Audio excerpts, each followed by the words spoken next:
Hi, I'm Jason Young. I'm the manager and curator of historic gardens here at Monticello. We have 2,500 acres at the Thomas Jefferson Foundation of the Jefferson's original 5,000. And much of that acreage, average guest never sees. We manage it in a lot of different ways, from fields that you can see laid out before us, as well as unbelievably pristine forests in the distance.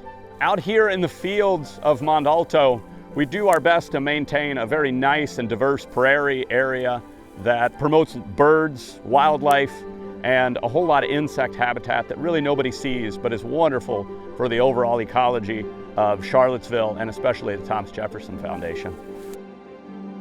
At Monticello, we use our lands for a lot of different things. We utilize the natural resources that we have, like this honey locust right here. We can pull seed pods from it and use these for our wreath workshop.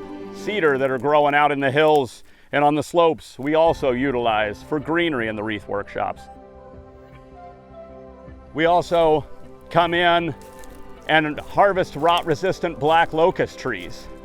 These trees can exist after being cut for up to 40 years. And we'll use this material to rebuild all types of structures, like our historic vineyard, our paling fence, and even some of the structures, the housing on Mulberry Row.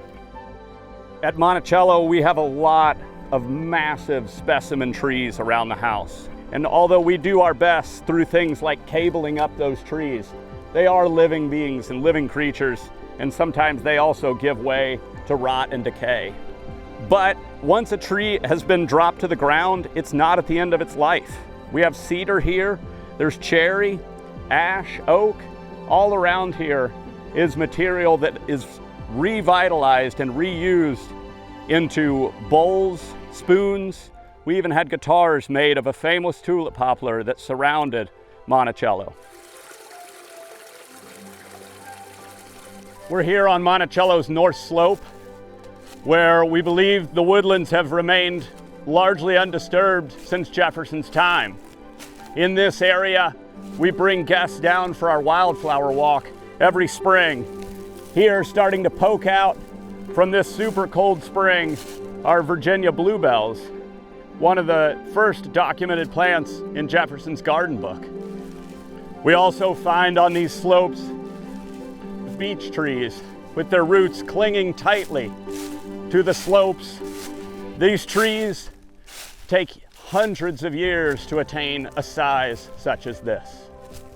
In Margaret Baird Smith's account of visiting Monticello in 1809, she wrote, "When I crossed the Rivanna, a wild and romantic little river, which flows at the foot of the mountain, my heart beat, for I thought I had now entered, as it were, the threshold of his dwelling. And I looked around everywhere, expecting to meet with some trace of his superintending care. In this I was disappointed, for no vestige of labor of man appeared. Nature seemed to hold an undisturbed domain. We began to ascend this little mountain, and still as we rose I cast my eyes around, and I could discern nothing but untamed woodland. After miles of winding upward, we saw a field of corn, but the road was still wild and uncultivated." It takes a lot of work to maintain and preserve so much property. But land management was important during Jefferson's time, and it is just as important to the mission of Monticello today.